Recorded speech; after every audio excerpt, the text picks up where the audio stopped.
नमस्कार दोस्तों, यहाँ पर बात हो रही है कि भाई ये जो साइंटिस्ट है इंडिया के अंदर, मतलब पूरी दुनिया के साइंटिस्ट की अगर आप बात करो या फिर इंडियन साइंटिस्ट की बात करो, मतलब जब मैंने ये वीडियो देखा ना तो मुझे भी थोड़ा मतलब सोचने पर जब मतलब ज़्यादा सोचा तब ऐसा लगा कि भाई ये कैसी टेक्नोलॉजी डेवलप कर ली है इंडिया ने। क्योंकि वो चंद्रयान जा रहा है तो यहाँ पर अर्थ है, यहाँ पर मून है, तो पहले वो अर्थ की ग्रेविटी से बाहर निकलेगा, तो पहले बहुत सारे चक्कर लगाएगा, सीधा डायरेक्टली बाहर नहीं जाता वो, बहुत सारे चक्कर लगाएगा, फिर वहां से यहाँ पर आएगा और फिर वहां पर बाहर की ग्रेविटी को छू के अंदर आएगा।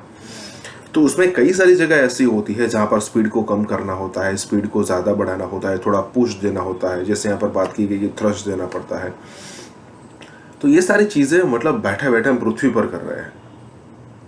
तो सही मायनों में मतलब अगर मान लीजिए कि कई सारी टेक्नोलॉजीज ऐसी है, लेकिन वो कुछ डिस्टेंस आने के बाद वो आप उस पर एक्ट नहीं कर पाते, ये तो पृथ्वी के बाहर है। मतलब सच में, अब मैं यहाँ पर क्रेडिट नासा से या फिर उनसे क्रेडिट छीन नहीं रहा, मैं ये नहीं कह रहा कि हम नहीं किया है, लेकिन जितने भी साइंटिस्ट इस टाइप के मिशंस करते हैं, ये देखने वाली बात है कि भाई कैसे कर लेते हैं। हालांकि यहाँ पर ये भी बात हो रही है कि अमेरिका या फिर नासा ने बहुत ट्राई की कि इंडिया इस टाइप के मिशन में सक्सेसफुल ना हो पाए। एक दो बार में वो सक्सेसफुल भी हो गए, जैसे कि नंबी नारायण, उनके बारे में आपने सुना होगा। इसी के साथ ही वीडियो शुरू करते हैं। फकर भाई, अभी तक भी जो किया है चंद्रयान की टीम ने वो काबिले तारीफ है कि आप बजट को कट करने के लिए आपने एक इतना पावरफुल रॉकेट ना बनाया जो कि एक दो दिन में बैठ जाता, बल्कि आपने मतलब एडवांस टेक्नोलॉजी का उपयोग करके वो उसकी स्पीड को कम करते हैं। उनको ये पता है ये इलेक्ट्रिकल पाथ है, इस इलेक्ट्रिकल पाथ से उसको वो अर्थ की ग्रेविटी से बाहर और मून के ऑर्बिट में होगा। I mean this may sound very simple Fakhar sahab, लेकिन आप खुद सोचे कि कितना टफ मैन्यूवर होगा वो, एग्जैक्ट स्पीड को कम करना, इसको उतनी थ्रस्ट देना और बैठ के अर्थ से, मतलब मेरे लिए तो सक्सेसफुल है। 1947 से लेकर 2023 तक मुझे तो कोई एक ऐसा बंदा भी नहीं मिला जो मेरी कौम का मुल्ज़म हो, जो इस पाकिस्तान का मुल्ज़म हो, जिसने अपने हल्फ को तोड़ा हो और उसको आपने ट्राई किया हो। इतना ही कर देना इंसानों के द्वारा, लेकिन आप हमारे टैलेंट को देखिए कि बेचारों को कुछ नहीं देते हम। ये साइंटिस्ट क्या कमाते हैं? कुछ नहीं कमाते। ये 1 लाख 1.5 लाख रुपए वाले लोग हैं हमारे आपकी तरह। ये जो है ये हैंड टू माउथ लोग हैं और ये बड़े बड़े कारनामे कर रहे हैं। ये तो देश प्रेम है और क्या, मिट्टी से प्रेम है अपने। वरना आप इनकी सैलरियां देखेंगे ना फकर भाई, तो कोई नहीं ज्वाइन करने वाला। एक एमबीए वाला भी इनसे ज्यादा अच्छा कमाता होगा इन बेचारों से। लेकिन ये देश का प्यार है और इतनी बड़ी बड़ी मतलब आप सोचिए मैनेवरेंस कर रहे हैं। और ये तब जबकि इसरो को फेल करने के लिए वेस्ट ने कोई कसर नहीं छोड़ी थी। क्रायोजेनिक इंजन देना था हमारे रॉकेट के लिए। जो विकास इंजन जिसको आप नाम सुनते हैं, ये विकास विक्रम साराभाई के नाम पे है, विक्रम और स से साराभाई। तो विक्रम साराभाई की ये सोच थी और वेस्ट ने जो है वो रशिया में क्रायोजेनिक इंजन देने को तैयार हो गया था। वेस्ट ने मना कर दिया था और रशिया के ऊपर सैंक्शन लगाने की बात कर दी थी कि अगर आप देंगे इनको क्रायोजेनिक इंजन तो हम फिर हमसे अच्छा कोई नहीं होगा। West NASA never wanted India to grow. इसका मतलब है इतनी बायसनेस है कि मतलब दे नॉट अलाउड इंडिया की यार वो भी स्पेस के अंदर अगर पहुंचता है तो क्यों पहुंचे भाई। उनको लगता है कि ये उनका है, ये उनका डोमेन है और कोई ह्यूमैनिटी इसको सोच नहीं सकती, वो भी हम भूरे लोग। आप समझ रहे हैं? तो उनको ये लगता है यार ये कैसे जा सकते हैं, ये तो हम ही जा सकते हैं, तो सिर्फ हमको पता है। तो उनको ये नहीं पता है कि हमारे तो दादा परदादा इसके बारे में जानबूझ के बैठे हुए हैं भाई। हमारे तो खून में है ये एस्ट्रोनॉमी और एस्ट्रोलॉजी, तो हमें तो इसमें कैसे हरा दोगे। पिछली बार हम चांद पे लैंड कर गए, सॉफ्ट नहीं हुआ। मेरे लिए तो यही सक्सेसफुल हो गया फकर भाई की इतनी बड़ी मैन्यूवरेंस करके उसको उन्होंने जो है सोचिए पैसे बचा करके स्लिंग शॉट के थ्रू और पहुंचा दिया उसको ऑर्बिट में। It's big manoeuvres. तो भाई हैट्स ऑफ है इन भारत माँ के बच्चों को कि भाई मतलब ये हमारे आपकी तरह डेली वाले लोग हैं। ये वही कपड़े पहनते हैं, इनको भी वही है, लोन पे लेकर के अपने घरों को खरीदते हैं, लेकिन काम ये देखिए वो कर रहे हैं कि दुनिया में बड़े बड़े लोग ना कर पाए। तो I think it's a great success and it's not just a success of India, it's a success of humanity, specially वो ह्यूमैनिटी जो पीछे रह गई। देखिए ये पॉलिटिकल डिवीजन तो बहुत बाद में आती है, हम सब इंसान है पहले।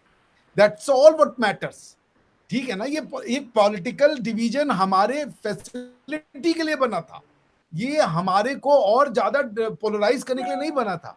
आप समझ, द पर्पस जी ऑफ बिल्कुल। Political division among human being in the forms of the nation state was merely to reduce conflict. पर अगर ये कॉन्फ्लिक्ट का कारण बन जाए तो फिर वो पर्पस ही फेल हो जाता है।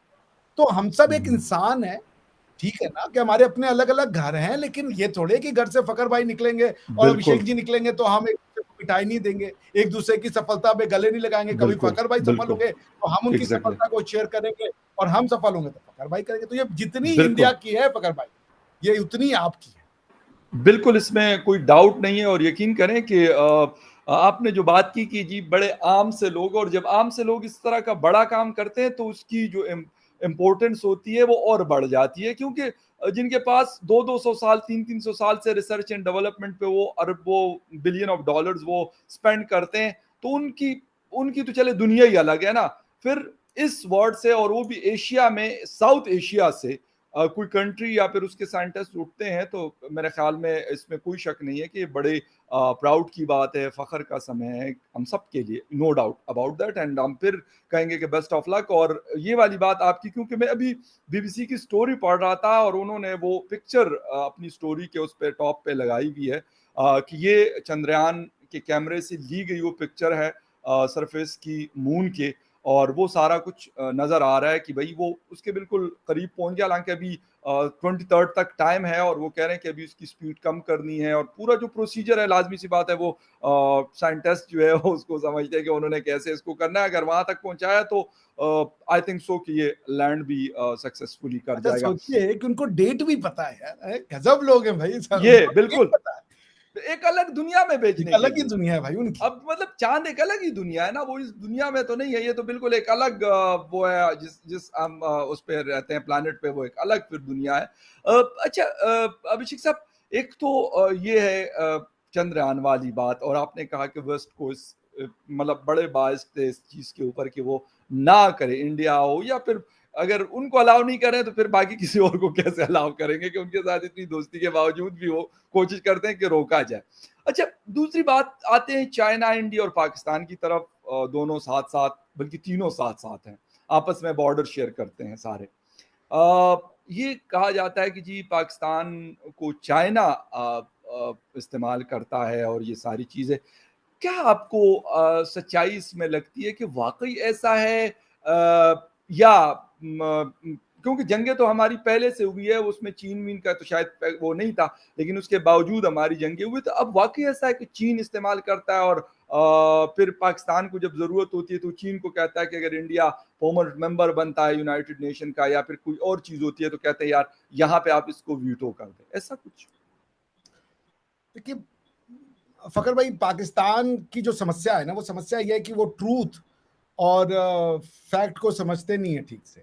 वो अभी जैसे आप देख ले, आप जो पॉलिटिकल क्राइसिस का शिकार क्यों है, क्योंकि आप जो सोसाइटी ने अपने आप को मेंटली तैयार किया है ना, कि वो कंस्ट्रक्शन ऑफ फैक्ट करते हैं और उसको वो ट्रूथ के रूप में प्रेजेंट करते हैं। जैसे इमरान खान साहब ने वाकई में मान लीजिए तोशा खाने से इधर उधर ले लिया, कुछ कर भी लिया, वो भाई प्राइम मिनिस्टर थे, उनको नहीं पता रहा होगा, ठीक है ना। अगर आप इतना छोटा छोटा चीजों पे लोगों को अगर आप जेल भेजेंगे ना, तो मैं बता रहा हूं आधा हिंदुस्तान और आधा पाकिस्तान जेल में होगा। हम सब ने कोई ना कोई क्राइम अपनी लाइफ में किया हुआ, अंदर से बेचारा prosecution. Exactly right, let's be honest about it, ठीक है ना। तो पॉइंट ये है कि आप जो है, जब आप सच क्या होता है इसको समझना बहुत जरूरी है। सच मानने की चीज नहीं है, सच का मतलब है जो सेल्फ सस्टेन्ड है, सेल्फ क्रिएटेड है, एक नेचुरल कोर्स ऑफ इवेंट हो रहा है जिसको कि आप कंस्ट्रक्ट नहीं कर रहे हो। अब मैं एक कॉन्स्पिरेसी रचूं, ऐसी सिचुएशंस को क्रिएट करूं और आप उसमें ट्रैप हो जाएं, और उसके बाद फिर हम कहें देखो ये चोर है। ये सच नहीं है, ये फैक्ट भले है, ये it is a fact because it existed in space and time, but there is more to it. It's not truth because it's not a natural thing. Pakistan की दिक्कत यह है कि वो हर चीज मानने पे विश्वास रखते हैं कि कंस्ट्रक्ट करो और मान लो, कंस्ट्रक्ट करो और मान लो। वो ट्रूथ को चांस ही नहीं देते, वो ट्रूथ को डिनाई करते हैं। और इसलिए उनके यहाँ की ये जो पूरी उन्होंने मानसिकता क्रिएट की हुई, जैसे 1971 हारे, लेकिन फैक्ट क्या है कि हम जीत गए। ये कंस्ट्रक्शन है, ठीक है ना। क्योंकि अब दुनिया के जो पाकिस्तान का जो शहरी है उसको लग रहा है कि हम जीते हुए, हम बेस्ट आर्मी है, हम बेस्ट लोग हैं, हम बेस्ट ये, क्योंकि वो एक कंस्ट्रक्टेड आर्टिफिशियलिटी में रहने का आदी हो गया है, इल्यूजन में। हाँ, वो बिकॉज वो अजम्पशन को सच समझता है, जी। उसको एक अजीब सी मानसिकता दी गई है जहां पे वो ट्रुथ को, वो अगर उसको सच बताया जाए तो वो घबरा जाता है, वो बोलता है तो हमारे खिलाफ बोल रहे हो। The society has been groomed in a way कि वो झूठ को सच समझती है, और आप अगर सच बोलने जाए तो लोग कहते हैं तुम खिलाफ बोल रहे हो हमारे। एंड जो बोलने वाला है वो ये नहीं समझता कि भाई मैं सच बोल रहा हूं, this is what it is. तो ये सोसाइटी की प्रॉब्लम ये है। अब आप चाइना के साथ पाकिस्तान की दोस्ती इसी कंस्ट्रक्टेड आर्टिफिशियल रियलिटी का एक सबूत है। पाकिस्तान की आइडियोलॉजी क्या है कि हम इस्लाम के लिए बने हैं, चाइना की आइडियोलॉजी क्या है कि इस्लाम एक मेंटल डिजीज है, रिलीजन एक मेंटल डिजीज है। जी। कैसे दोस्ती हो सकती है?